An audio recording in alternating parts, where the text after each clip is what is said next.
uma vez aqui na Associação Espírita Discípulos de Allan Kardec, na nossa palestra de todo domingo às 9 horas da manhã. Hoje nós temos a presença do amigo nosso de longa data, amigo querido, que vem nos abrilhantar com mais um estudo seu, pesquisador guia da doutrina espírita. Mas antes da gente passar a palavra para ele, nós vamos ler uma página, como sempre fazemos, para começarmos os trabalhos, fazer uma prece, e depois então passar a palavra para que ele desenvolva a sua mensagem da manhã de hoje. O título da nossa página do livro Vinha de Luz, capítulo 1, intitulado Quem lê, atenta. Quem lê, atenta. Jesus, em Mateus capítulo 24, versículo 15. Assim como as criaturas, em geral, converteram as produções sagradas da terra em objeto de perversão dos sentidos, movimento análogo se verifica no mundo, com referência aos frutos do pensamento. Frequentemente, as mais santas leituras são tomadas à conta de tempero emotivo, destinado às sensações renovadas e condigam com o recreio pernicioso ou com a indiferença pelas obrigações mais justas. Raríssimos são os leitores que buscam a realidade da vida. O próprio Evangelho tem sido para os imprevidentes e levianos vasto campo de observações pouco dignas. Quantos olhos passam por ele, apressados e inquietos, anotando deficiências da letra ou catalogando possíveis equívocos a fim de espalhar sensacionalismos e perturbação. Alinham com avidez as contradições aparentes e tocam ao baratar com enorme desprezo pelo trabalho alheio as plantas tenras e dadivosas da fé renovadora. A recomendação de Jesus, no entanto, é infinitamente expressiva. É razoável que a leitura do homem ignorante e animalizado represente conjunto de ignomínias e ignominiosas brincadeiras, mas o espírito de religiosidade precisa penetrar a leitura séria, com real atitude de elevação. O problema do discípulo do Evangelho não é o de ler para alcançar novidades emotivas ou conhecer a Escritura para transformá-la em arena de esgrima intelectual, mas o de ler para atender a Deus, cumprindo a divina vontade. Bom, como nós vemos nessa página do Diamante, título bastante sugestivo, né? Quem lê, atenta. Ou seja, não adianta só ler, não adianta só conhecer se você não vivencia aquilo. E como ele fala com muita propriedade, conhecer o Evangelho para que nós façamos dele uma esgrima, ou seja, ficarmos nos degladiando com outros conhecedores do Evangelho, para que a gente possa mostrar o nosso conhecimento, mostrar que nós sabemos muita coisa, isso não é o fundamental. O fundamental é que a gente coloque em prática aquilo que nós todos estamos aprendendo ao longo dessa nossa trajetória dentro da doutrina espírita como cristãos que somos. Já fizemos parte de outras religiões ao longo das nossas reencarnações. Mas sabemos que é muito difícil ainda para o ser humano conseguir viver, eu não digo nem totalidade, mas uma parte razoável do Evangelho. Já é difícil de vivenciar. Né? Imagina a gente conseguir em plenitude, mas ainda faz parte dessa deficiência intelectual e sobretudo moral que todos nós ainda, ou boa parte de nós, não posso falar por ninguém, eu falo por mim mesmo, ainda possuímos, ainda portamos, né? Mas o que a gente tem que fazer é, cada dia mais, como diz a mensagem aqui, ler e procurar atender aquilo que nós estamos lendo na prática. Essa é a nossa tarefa enquanto cristãos, enquanto espíritas. Então essa mensagem da manhã de hoje, no capítulo 1, volto a repetir, quem lê atenta, e a gente tem que procurar fazer esse esforço pessoal interior para que a gente consiga. Então nós, antes de passarmos a palavra, com o amigo, nós vamos fazer a nossa prece de abertura, rogando aos bons espíritos que nos auxiliem nessa manhã de domingo, ao mentor espiritual dele, para que desenvolva o tema da melhor maneira possível e que nós, sobretudo, possamos aclimatar nos nossos corações a mensagem dessa manhã, pedindo a Maria Santíssima, Mãe de todos nós, que nos envolva no seu manto de amor e bondade, para que nós possamos ter uma manhã de paz. Ave Maria, cheia de graça, o Senhor é convosco. Bendita sois vós entre as mulheres, que bendito é o fruto do vosso ventre, nasceu Jesus. Santa Maria, Mãe de Jesus, rogai por nós pecadores, agora e na hora do nosso desenlace. Com essa prece nós damos, então, aberto com a permissão dos mentores espirituais, na figura maior do Dr. Adolfo Bezerra de Menezes, a palestra da manhã de domingo. Bom, então, como eu já disse para todos vocês, os internautas que estão nos acompanhando aí pelo Facebook ao vivo, pelo YouTube amanhã, e as pessoas que estão aqui no salão, hoje nós temos a grande satisfação de receber o Hamilton, que vai nos falar dos diferentes estados da alma na erraticidade. Muita paz, amigo. Que Deus te abençoe. Obrigado. Assim seja.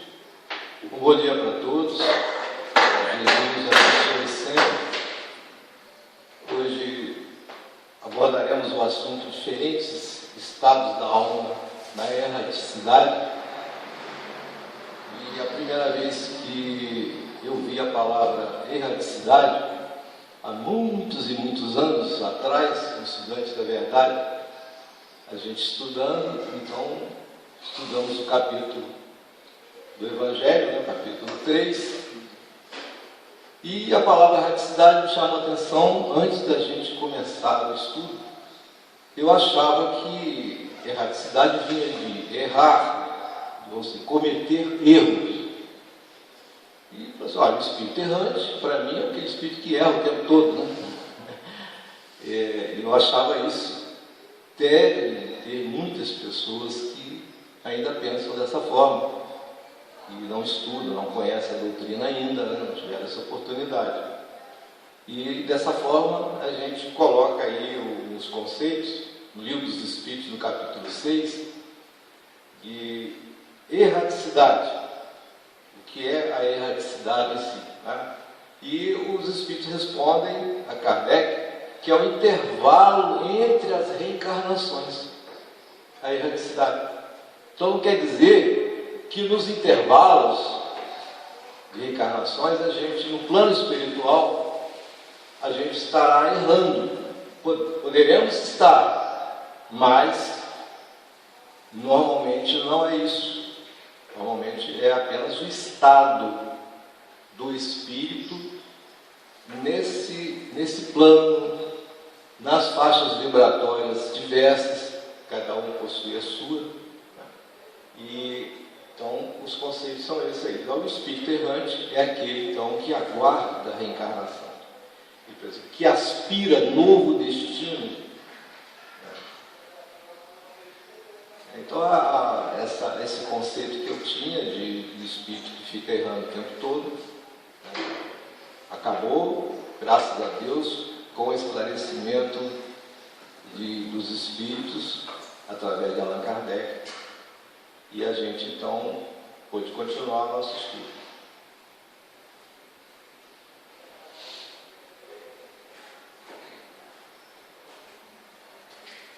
A questão 223 do Livro dos Espíritos diz que a alma pode reencarnar, os Espíritos responderam a Kardec, imediatamente algumas vezes, porém, de ordinário, só o faz em períodos longos. Ora, muita gente pergunta, quando eu morrer, eu posso reencarnar imediatamente? Isso vai depender de uma série de fatores do próprio espírito, ou seja, dos guias espirituais responsáveis por aquela reencarnação, porque a reencarnação ela tem responsáveis, ela tem planejamento, reencarnações, como esclarece André Luiz através do Chico Xavier no livro Missionários da Luz, né? Existe um planejamento das reencarnações e dessa forma você tem responsáveis, aquele que será o anjo de guarda ou guia espiritual, que muitas das vezes sabem muito mais sobre o nosso passado do que nós mesmos. Na 224, e o Kardec pergunta se há um limite, né? Extremo das reencarnações para o espírito errante. E os espíritos respondem que não há um limite extremo. Pode variar desde algumas horas até milhares de séculos. É interessante isso. Então tem muita gente que fala, como pode, né, a gente ver esclarecimentos de André Luiz, no livro Libertação, por exemplo, tem espíritos com 10.000 anos sem reencarnar. A gente vai até abordar esse capítulo específico do livro Libertação, pela psicografia de Chico Xavier. A gente vai falar muito sobre isso. É a função do livre-arbítrio de cada um, consequentemente. Então, seguindo nos conceitos do Livro dos Espíritos, na questão 225, os Espíritos esclarecem que o Espírito evolui no estado errante, mas é na existência corporal que põe em prática as novas ideias que adquiriu. É interessante isso aí. O Espírito evolui no estado errante. Ele pode evoluir no estado. Que estado errante? No plano espiritual, aguardando a encarnação. Tem evolução, sim. Mas é na existência corporal que põe em prática as novas ideias que adquiriu. Por isso que a fila de reencarnação é muito grande. As filas, né? Melhor dizendo. Nós ficamos aguardando reencarnações e entramos na fila, aguardando as oportunidades. E eu falei a palavra, digamos assim, que define melhor a reencarnação: oportunidade. Reencarnação é oportunidade de tudo. Porque cada dia que nós acordamos para ele é uma oportunidade de novas experiências, oportunidade de aprendizado, a oportunidade de nós nos reconciliarmos até com nossa própria alma.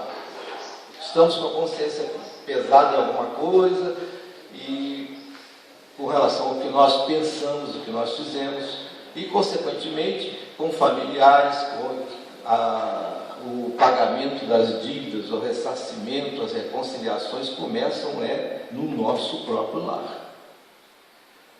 Então o espírito realmente evolui nesse estado aí. Seguindo os conceitos, no Evangelho segundo o Espiritismo, no capítulo 3, ainda há muitas moradas na casa do Pai, segundo João capítulo 14, no item 2 do Evangelho, dos diferentes estados da alma na realidade, que é o assunto propriamente dito, nosso.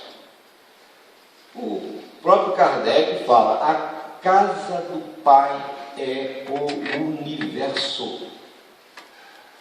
Então, para você, a casa do Pai, esse conceito de casa do Pai que a gente tem quando começa a aprender religião, a gente acha que existe uma casa específica para espíritos privilegiados, digamos. Tem uma casa lá, e se eu não frequentar determinada igreja, se eu não seguir determinada religião, eu não terei um lugar na casa do Pai. Mas não é assim. Quando se fala em universo, a casa do Pai é o universo, a coisa cresce muito. Nós precisamos ampliar muito a nossa percepção para que possamos venhamos a alcançar o que significa tudo isso. E a gente vai fazer uma viagem. Porque nas questões 85 e 86, os Espíritos falam com Allan Kardec que existe o mundo espiritual e o mundo material. Não é? Ora, quem é espiritualista e as religiões que acreditam na existência da alma é espiritualista. Sabe que existe então o mundo espiritual. O Espiritismo, além de divulgar, além de ter o conceito de que existe o mundo espiritual, tem o conceito de que quem vive no mundo espiritual pode voltar, encarnar-se para evoluir. A gente viu ali que é no mundo material em que a gente coloca em prática as ideias que a gente desenvolve e aprende no mundo espiritual. Mas essas questões têm uma afirmação muito interessante dos Espíritos, e que eles falam para Kardec que o mundo material ele poderia deixar de existir sem que se alterasse a essência do mundo espiritual, que preside a tudo, ou seja, preexiste. Ou seja, antes de existir o mundo material, já existia o mundo espiritual. Olha bem como nós precisamos ampliar o nosso alcance, como eu disse anteriormente, com relação a isso. Se o mundo material é tão imenso, o universo, ele é tão desconhecido para as maiores inteligências do nosso planeta, os grandes cientistas, grandes mentes, como Stephen Hawking, Einstein, muitos outros, né? Dawkins. Imagine o mundo espiritual. Imagine o mundo espiritual. Então, com relação ao aspecto das coisas, as sensações e percepções, varia ao infinito, diz os Espíritos, no Evangelho segundo o Espiritismo. Varia ao infinito. Então tem muita coisa para a gente aprender, mas nós estamos ainda bem no âmago da questão, ou seja, da sementinha ainda espiritual. Não sabemos nada. Nós, os cientistas, nada sabem do universo. Agora, a moda tem sido, nos últimos anos, a pesquisa dos buracos negros. Olha que coisa fantástica os buracos negros descobertos. Foi descoberto agora, mais recentemente, há 2 semanas atrás, um buraco negro gigantesco no centro da nossa galáxia. A nossa galáxia é uma das menores galáxias do universo. Uma das menores. E ela está distante, milhões e milhões de anos-luz das outras grandes galáxias. E na nossa galáxia existe um buraco negro gigantesco. Uma coisa impressionante. Conseguiram uma fotografia aí que realmente está mexendo com o mundo científico. Ora, que de lado os sofrimentos morais e as moradas psíquicas? Se existem as moradas físicas, consequentemente existem as moradas psíquicas, ou universo. Isso é para a gente pensar bastante. Bom, aqui digamos, a concepção do nosso planeta no passado, e que infelizmente tem hoje até gente que foi ministro, né, que acredita que seja assim. Isso é da Idade Média, essa figura aí. Observe. Está dando para ver direito aí? Tá? E de repente essa luz aí que se apagar aqui também melhora a figura. Aqui a Terra plana, seria plana, e aqui uma altura, digamos, dessa camada impressionante aqui seria a Terra. Ou seja, aqui naturalmente os navios todos iam despencar por aqui, né? Passar perto das bordas da Terra. Então a Terra, a concepção da Idade Média é que a Terra era quadrada, plana, quadrada, e aqui embaixo ficava o inferno. E interessante também é que acima é o céu, acima da Terra. Essa era a concepção. Graças a Deus mudou muito, né? E como mudou? Porque as leis foram sendo percebidas e não descobertas, né? A gente não descobre, a gente percebe, a gente encontra um dia que as leis já estavam criadas. O mundo espiritual já existia, o mundo espiritual é quem criou o mundo material. Então, vamos lembrar que o mundo material poderia deixar de existir sem que se alterasse o mundo espiritual. Pois bem, essa concepção antiga mudou e hoje nós temos essa essa visão que a gente vê os planetas através do telescópio, a gente vê que existe um sistema aqui onde que nós moramos, do qual nós fazemos parte. Tem aí a Terra está aqui, os planetas, Júpiter, a Lua, a nossa Lua, e nós fazemos parte de uma galáxia semelhante a essa aí. Não quer dizer que essa aí seja a Via Láctea, que é a via de leite, né?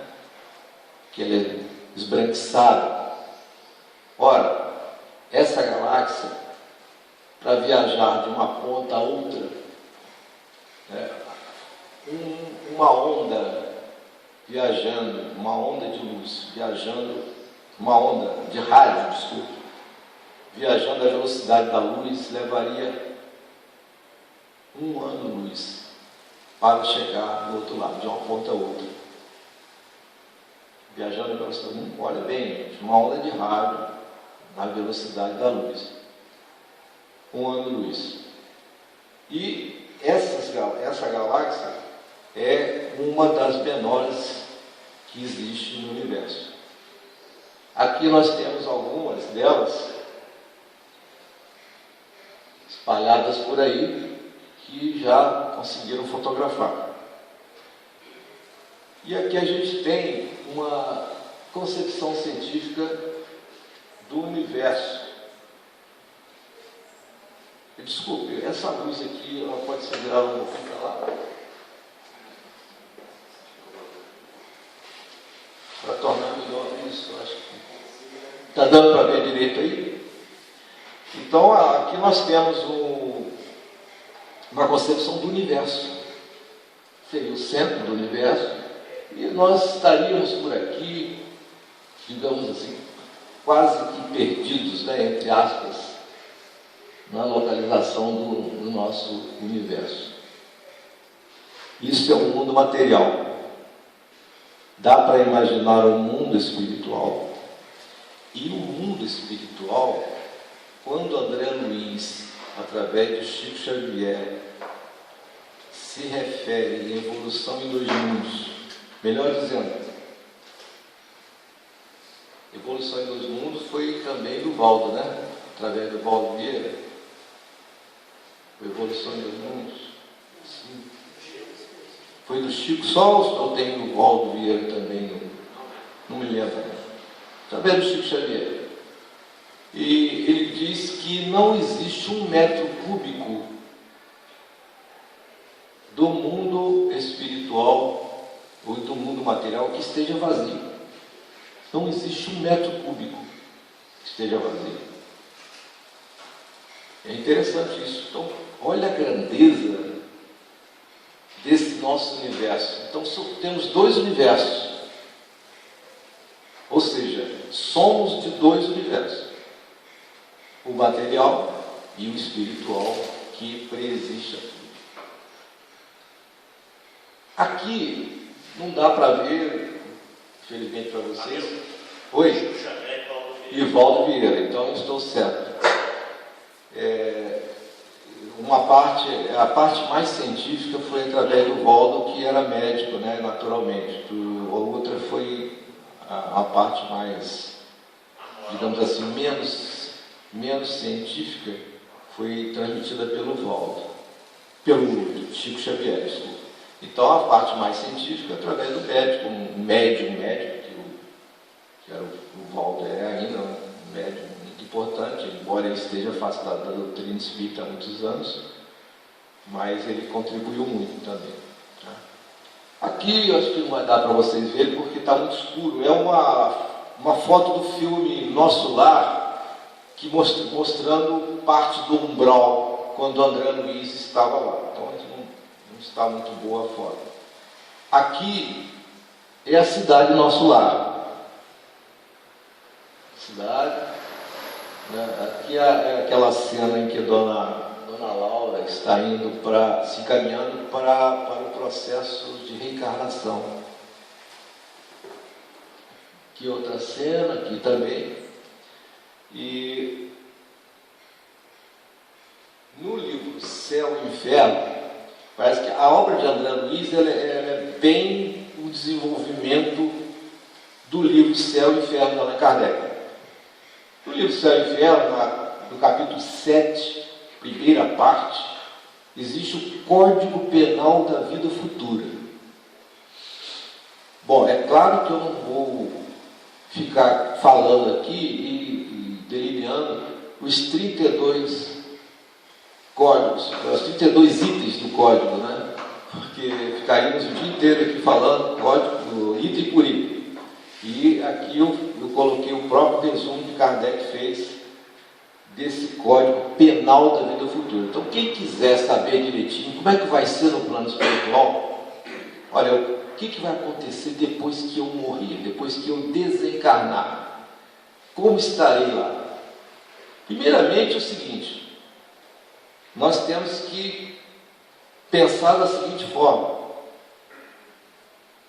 se o pensamento é que desencadeia atos, né? Ou seja,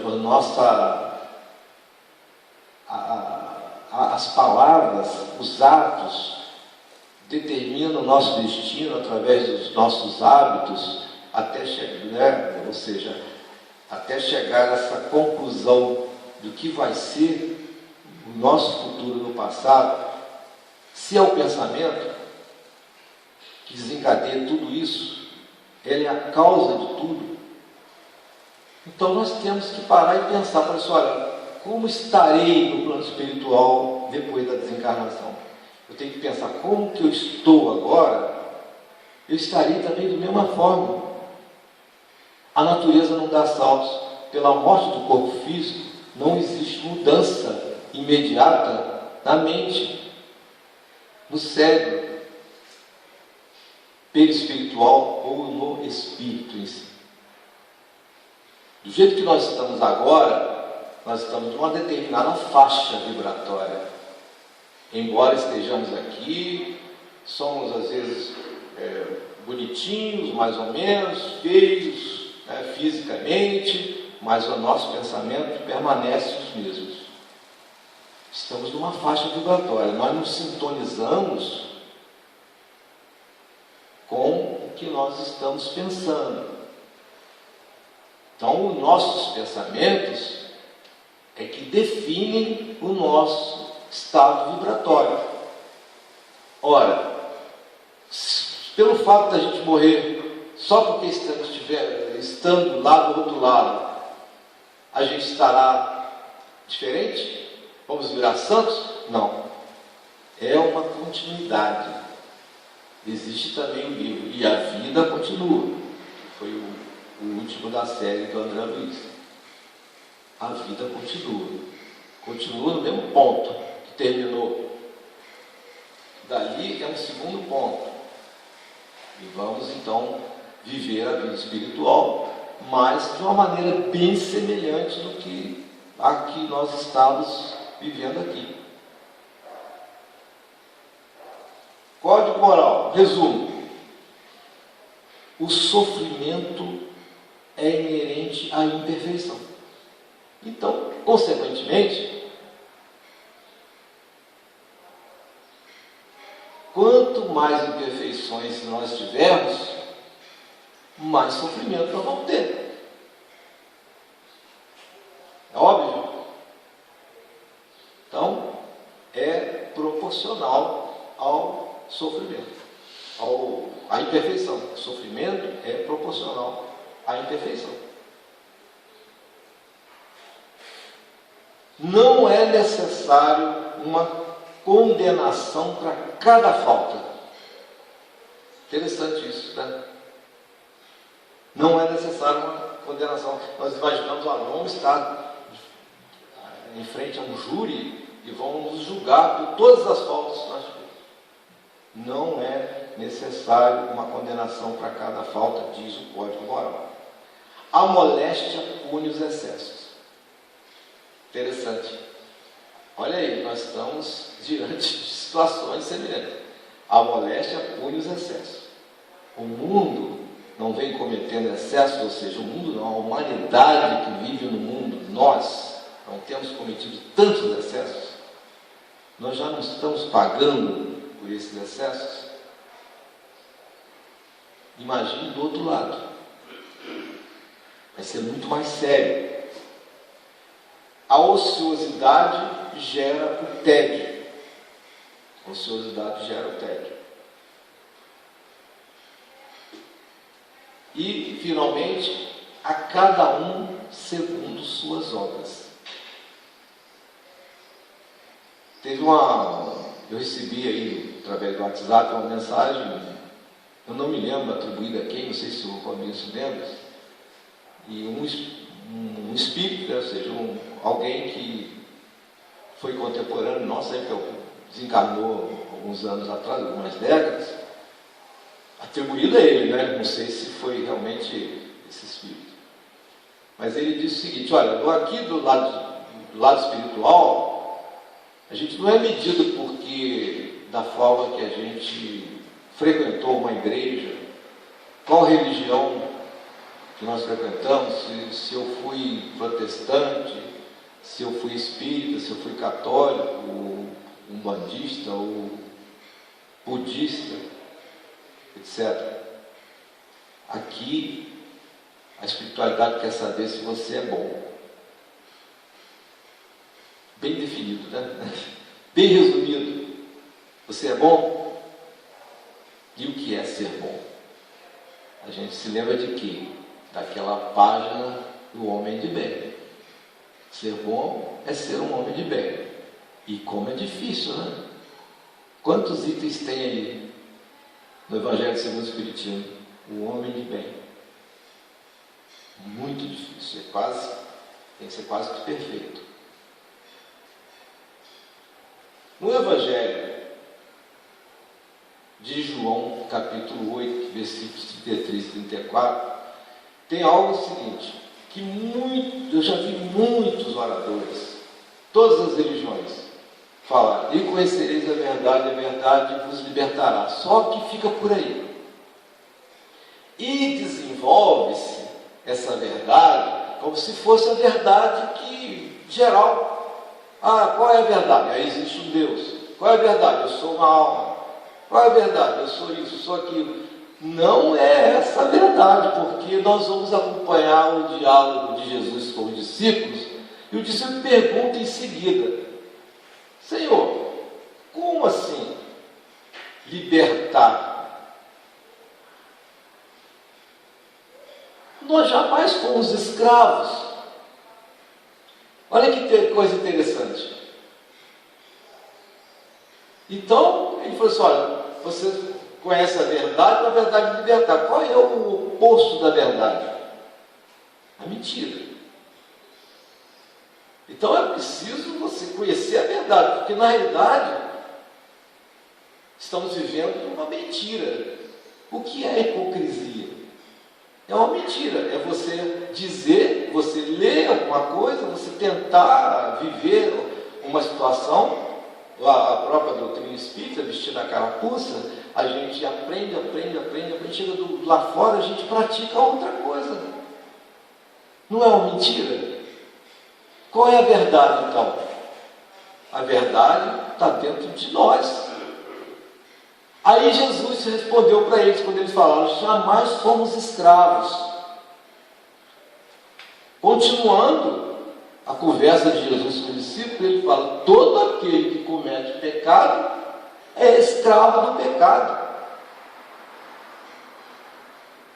Ora, e quando a gente fala do pensamento, que o pensamento gera tudo isso, gera a palavra gera o ato gera o hábito, o hábito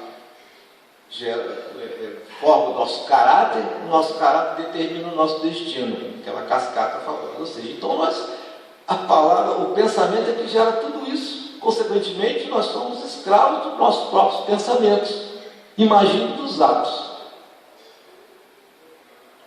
Não é? Se nós pensamos bem, agimos bem, nós estaremos livres. Agora, se agimos mal, por causa dos nossos maus pensamentos, estaremos presos, seremos escravos daquilo que nós geramos. Ora, se eu agrido alguém através de palavras, eu me comprometi com aquela agressão.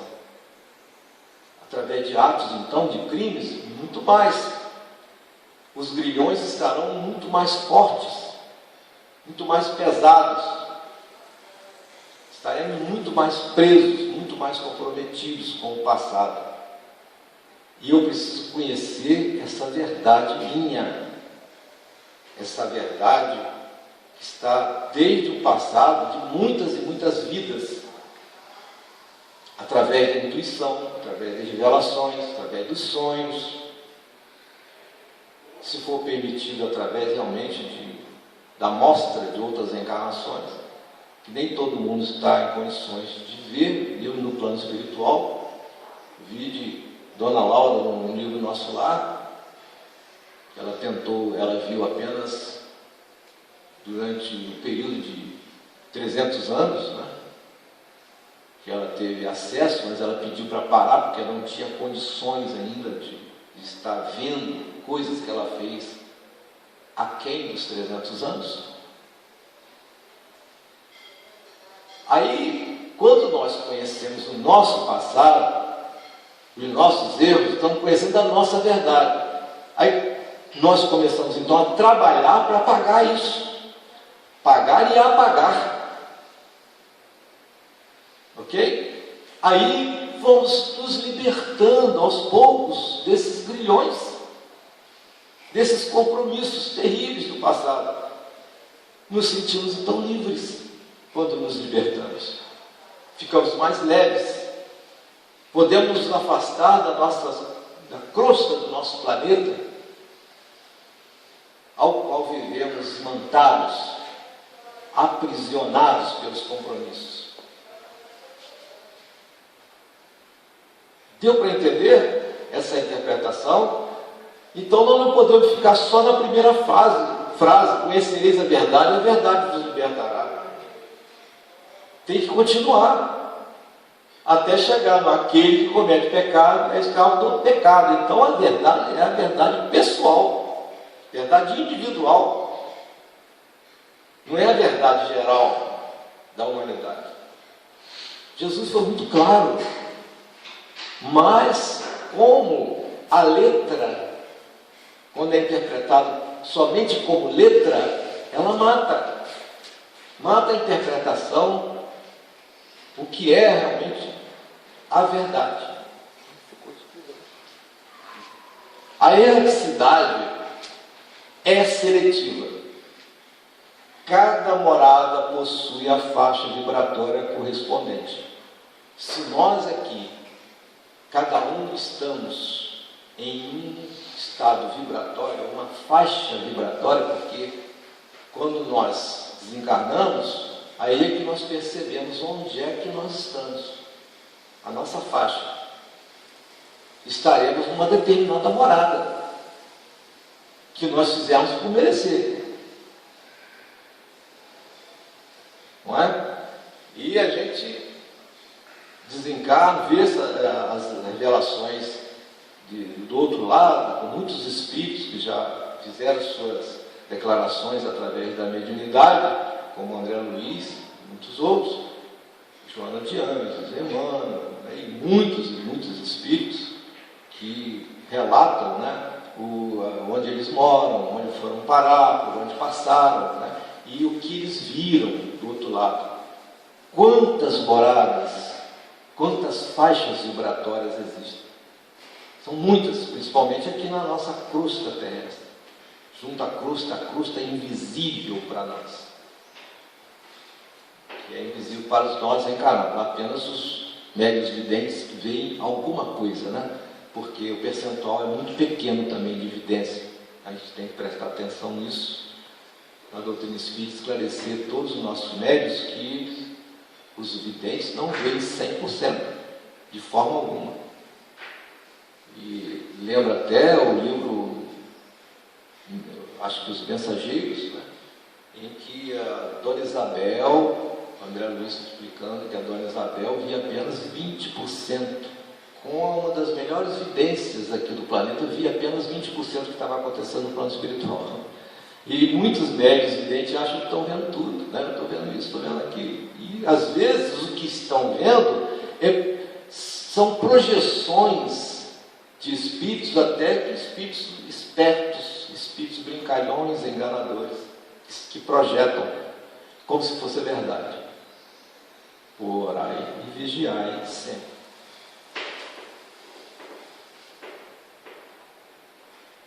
Então ele diz: cada morada possui a faixa vibratória correspondente ao nível espiritual de seus ocupantes. No Evangelho segundo o Espiritismo, tem dois. Diz: enquanto uns não se podem afastar da esfera onde viveram, outros se elevam e percorrem o espaço e os mundos. A gente acabou de falar na prisão. O Emmanuel, no livro Terra, Nossa Escola, que através de Chico Xavier, muito bom livro, ele fala que o planeta Terra ele é uma escola, é hospital e prisão. E nós estamos aprisionados, e mesmo quando desencarnamos, estamos na erraticidade aqui do planeta, né, próximos à nossa crosta, nós estamos presos. Porque, lembrando Jesus, aquele que comete pecado é escravo do pecado. Estamos arraigados ao mal, estamos nas trevas. Faixa vibratória nossa, qual é? Trevas. Estamos arraigados ao bem, estamos na claridade, luz. Algumas obras do Espírito do André Luiz também nos contam aí coisas interessantes pela psicografia de Franciscano Xavier. No nosso lar, que é o livro que todo mundo quer ler, até ele mesmo antes do livro dos Espíritos, todo mundo quer ler o nosso lar, e mesmo antes do Evangelho, porque é novidade, né? Para quem está começando, as sensações e as necessidades físicas que o André sente quando ele está, no primeiro capítulo, narrando a sua caminhada no umbral. Ele não sabia que estava no umbral ainda. Ele sentia sensações físicas, como nós sentimos aqui. Necessidades físicas também. Sede, fome, tudo. Interessantíssimo. Nós, espíritos, vamos sentir isso. No livro O Brilho da Vida Eterna também, ele, não sei se eu falo aqui nele, fala. A gente fala depois. Bom, antes do nosso lar, tem essas sensações e depois tem toda aquela cidade que André descreve, o aprendizado impressionante. Agora, eu vou lançar uma dúvida para vocês que não me sai da cabeça há anos. O André Luiz não morou antes no nosso lar, não? Porque tudo para ele foi novidade. Ele nunca disse de onde ele veio. Robinson, me ajuda. Você sabe de onde o André veio? Não. Interessante, esse Hamilton é chato demais. Eu pergunto de vez em quando, eu tenho vontade de conversar com ele. André, onde você vê, afinal de contas? Tudo para você era novidade do nosso lar. Você veio de algum lugar, você reencarnou numa família excelente no Rio de Janeiro. Fui médico renomado, conhecido, famoso. E, no entanto, você volta ao plano espiritual, não sabe de onde você veio. Mas Jesus disse, segundo João, no capítulo 3 do Evangelho de João, quando ele fala, ninguém verá o reino de Deus se não nascer de novo, lá na frente ele fala, olha, em verdade vos digo, aquele que não nascer da água e do Espírito, não verá o reino do céu. É completa, porque muita gente esquece. O Espírito sopra onde quer. Ninguém sabe de onde ele veio, nem para onde vai. Ele não se importou com isso. Não sei nem de onde eu vim, quero saber para onde eu vou, eu quero estar aqui aprendendo. Estou aqui aprendendo. É o momento nosso, nós precisamos aproveitar a oportunidade do aprender agora, não deixar para depois. Trabalhar agora, não deixar para depois. Evoluir agora, não deixar para depois. Esquecer o passado, de onde eu vim. Então, ninguém sabe de onde vem, nem para onde vai. sopra onde quer. E olha com esse tamanho que a gente viu aí do mundo material, do mundo espiritual, ou seja, do universo espiritual. Quantas moradas existem? Trilhões, quatrilhões, quintilhões?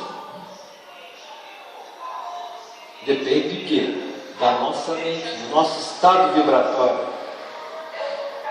das nossas tendências, da nossa evolução espiritual. O plano espiritual é muito interessante. Lá é que a gente vê a justiça. Você desencarna, ou você tem luz ou não tem. É o maior sensor que existe de evolução espiritual, é a luminosidade, o grau de luz que cada um tem. É o espírito de luz ou não?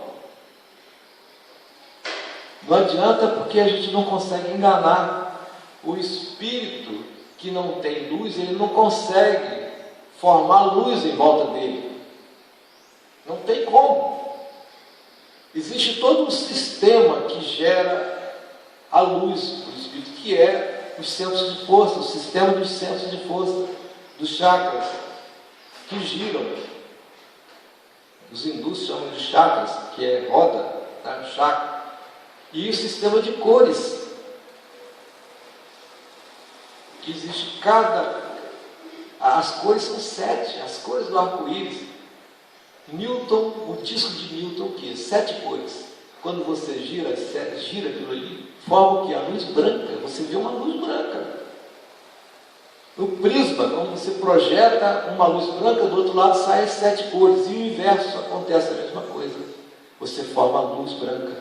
A luz que Jesus apareceu para Paulo de Tarso. Veio de dentro do Espírito. E isso depende de quê? A evolução moral, principalmente, a moral mais a intelectual, elas providenciam o quê? A velocidade de giro do centro de força. Com isso as cores combinam e vão formando a luz espiritual. Mas isso depende de quê? De aprendizado moral e intelectual. Principalmente moral. Porque se o espírito for muito inteligente e não tiver moral, ele não vai ter luz. Então, essa é a justiça do mundo maior. Por isso que isso motiva o estudioso da doutrina espírita. O mundo maior, ele é justo, porque depende da luz de cada um. E só é chefe, só é supervisor, gerente ou presidente de verdade, lá no plano espiritual, quem tem luz de verdade. Não é igual aqui, que o corpo material encobre tudo isso, encobre as imperfeições, as sujeiras da alma. O espírito de luz não tem essas imperfeições, não tem manchas, só luz. No beijo da vida eterna, existe no capítulos 4 até o 6, fala de uma cidade estranha, e existe lá juízes.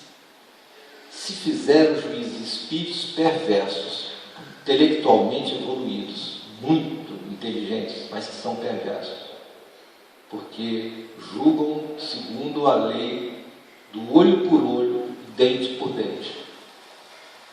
E as pessoas, os espíritos que vão para lá, são espíritos cheios de dívidas, prisioneiros dos seus pecados, dos seus erros. E eles são medidos, são julgados pela luz, as cores, pelas cores. Fala, nos 3 capítulos, André Luiz fala nas cores, em que esses espíritos juízes, julgadores, analisam os espíritos que estão sendo julgados pelas cores.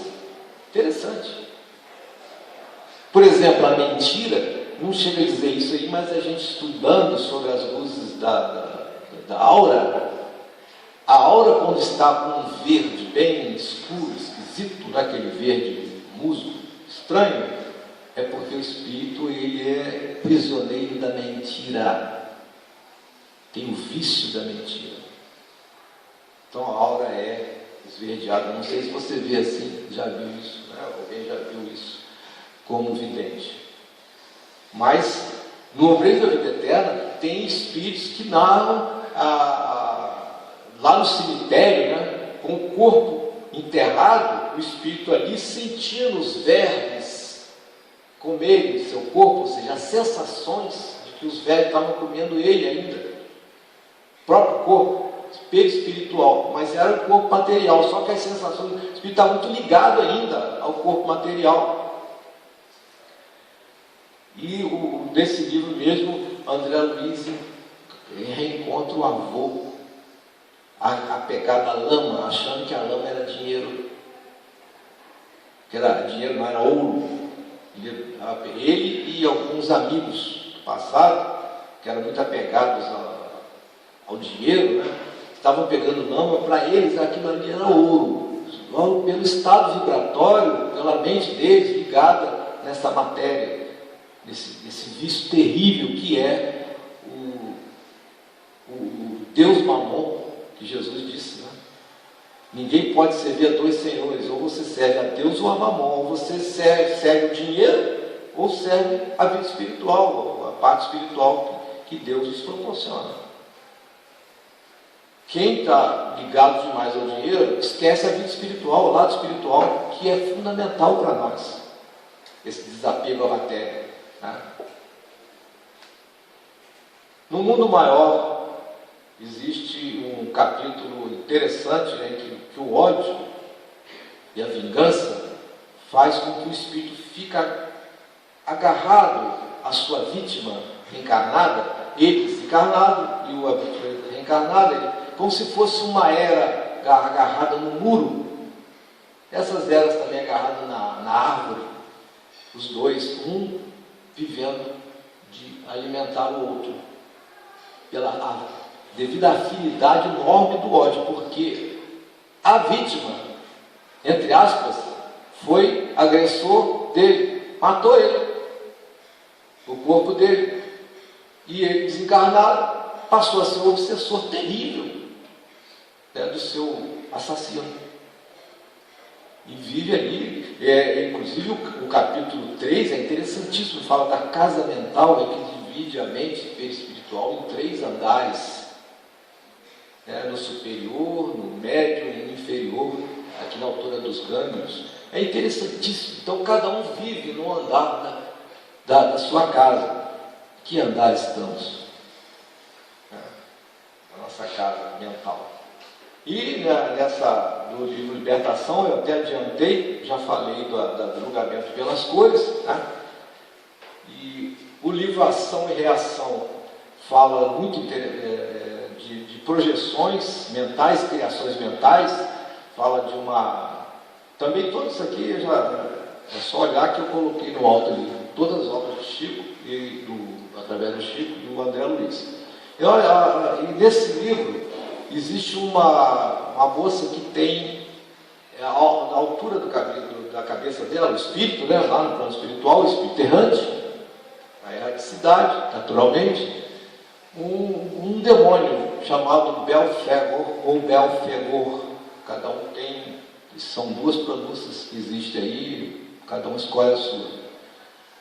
E é um demônio mesmo, com chifre, com rabo, com tudo ali, que foi exatamente a pintura de um pintor da Renascença, e que é um quadro que ficava no corredor de uma igreja, e essa moça, quando reencarnada, passava no corredor, via o quadro ali, e o padre alimentava: cuidado, você tem cuidado com o demônio, Belfegor, que vai te atormentar. E ela, na hora que ela estava confessando, ela ia, rezava, desencarnou, ela tinha expulsado a mãe dela, dizendo para o marido, para não comprometer a situação social dela, tinha expulsado a mãe de casa, dizendo que aquela não era a mãe dela, né? E a mãe morreu, abandonada, aquela coisa toda, e a consciência pesada fez com que ela sofresse muito no plano espiritual e criou mentalmente o demônio que ela tinha visto. Ela plasmou esse demônio. E o que acontece com as nossas criações mentais? Elas tomam forma e criam vida. E passam a ser um verdadeiro obsessor. E muitos videntes também veem, acham que aquele ali é um espírito evoluído, um espírito obsessor. Desculpa. Obsessor. E na realidade é uma criação mental do próprio espírito que está sofrendo. Tem que ter muito cuidado com isso. E o livro da vida continua, que a gente já citou ele, os espíritos que estão lá no hospital, no plano espiritual, na altura de São Paulo, ali, uma cidade já não é nosso lar, é uma cidade semelhante, estão no hospital ainda, se refazendo, mas começa a sentir o seguinte: eles sentem que a respiração não é diferente lá, e que os pensamentos fluem com uma facilidade muito maior do que quando eles estavam aqui. Mas eles não sabiam ainda que estavam desencarnados, eles estavam desconfiados apenas. E havia um psicólogo lá no hospital que esclarecia: olha, vocês já deixaram o corpo físico, né? Mas aos poucos ele ia dizendo isso, com várias sessões de terapia. Então isso tudo é o estado errante. Então o estado desses espíritos depende de cada um. Consequentemente, de como nós estamos aqui agora, o que nós pensamos, o que nós ansiamos, o que nós projetamos para nós, o que nós esperamos realmente da nossa vida. Ei, meus irmãos, estamos sobre a hora, é agora mesmo, né? 10 horas. E eu agradeço a atenção de todos, os virtuais e os presenciais. Agradeço a Jesus imensamente, aos guias espirituais dessa casa, a oportunidade, mais esse estudo, e passo a palavra ao nosso presidente Henrique Robinson. Muito obrigado. Com mais esse trabalho, como eu disse no início, o Hamilton é um pesquisador da doutrina espírita. E eu tive a felicidade de, poucas vezes gostaria de ter sido bem mais na casa dele, e o Hamilton tem papo para horas, né? E eu inquiri bastante ele, porque sou bastante curioso também com relação à doutrina. E o Hamilton é realmente um estudioso, um pesquisador da doutrina, e eu tenho muita satisfação de ter essa amizade com ele. Bom, nós queremos agradecer a presença de todos vocês, internautas. Lembrando a vocês que hoje o Felipe e o Lucas, que estão aqui, testaram uma nova transmissão, né? Se teve algum probleminha no início aí, teve, né, Felipe? Teve algum probleminha no início, mas no YouTube, que é a gravação que a gente faz com a câmera de baixo, está tranquilo amanhã, sem problema algum. Ok? A gente diz até brincar aqui no início que a palestra do Hamilton hoje, esse novo tipo de transmissão seria cobaia, né? Então, probleminhas técnicos realmente acontecem, mas amanhã no YouTube está tudo tranquilinho. Eu quero também agradecer de mão já a todos aqueles que contribuíram com o nosso almoço, que vai ser feito hoje. Nós, graças a Deus, vendemos todos os convites e até um pouco mais além da nossa expectativa, porque a gente poderia, né? Mas a gente... Então, quero agradecer de mão a todos aqueles que contribuíram com as doações, aqueles que contribuíram comprando os convites, tá? E a partir de meio-dia, então, a gente vai começar a servir apenas marmitex, sem almoço presencial, conforme determina aí o decreto evitando as aglomerações. Então, encerrando essa primeira parte, passando para a segunda parte de passe, mais uma vez agradecemos ao Hamilton, que ele possa estar com a gente. Ele estará em outras oportunidades, porque já está escalado para o ano que vem, que já aceitou o convite, nosso da casa. A gente espera que ano que vem também a gente possa retornar com o público total. Tomara que aconteça isso, que essa pandemia diminua, mas senão nós continuamos da mesma forma, com 30% da nossa frequência aqui e as transmissões online. Ok? Então nós vamos encerrar essa primeira parte, pedindo, antes de passar para o trabalho de passe, lembrando os passistas de adentrar na sala de passe, álcool gel, tudo bonitinho. Eu vou pedir ao Hamilton para fazer a nossa prece final. Senhor Jesus, mais uma vez agradecemos, Pai, pela oportunidade de estarmos aqui, reunidos em Teu nome, em nome do Pai Celestial, em nome do Criador, de estudarmos essa doutrina grandiosa, maravilhosa, que nos mostra uma vida muito melhor do que a que estamos vivendo, essa doutrina que desnuda nossas almas, que faz-nos enxergar por dentro a nossa verdade para que possamos melhorar e nos libertar dos nossos erros passados, dos nossos pecados seculares. Te agradecemos, Pai, a permissão dos guias espirituais estarem aqui conosco, os mentores desta casa, os espíritos desencarnados que estão aqui também conosco, e todos possamos comungar um só pensamento, o pensamento do bem, de sermos bons de verdade. Que assim seja. Então passamos a segunda parte dos trabalhos de passe. Muita paz a todos.